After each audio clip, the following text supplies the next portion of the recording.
1 ঘন্টা পর রান্নাঘরে এখন চলে এসেছি। তো চলো ম্যারিনেটটা আবার দেখি হয়েছে কিনা। এটা খুললাম ঢাকনাটা, তো এখানে দেখতেই পাচ্ছ জল ছেড়ে দিয়েছে। আর এদিকে আমি কড়াইয়ে তেল দিয়ে দিয়েছি, একটু তেল দিতে হবে, অল্প তেলই দিয়েছি। আর দেখলে তো ওর মধ্যে অনেকটা তেল দিয়েছিলাম। এবার এখানে দিয়ে দেবো ফোড়নগুলো, গোটা জিরে, তেজপাতা, শুকনো লঙ্কা, আর একটা রয়েছে গোটা গরম মশলা।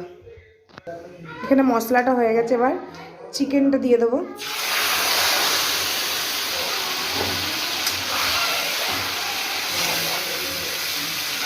এরপর দিয়ে দেবো আলুগুলো। আলু আর দুটো রসুন আছে, বাবা এইভাবে খেতে ভালোবাসে, আমার বাবা আর ভাই, তার জন্য দুটো গোটা গোটা রসুন দেওয়া আছে। এবার ভালো করে নাড়াচাড়া করে কষিয়ে নেব। এবার দিয়ে দিচ্ছি একটু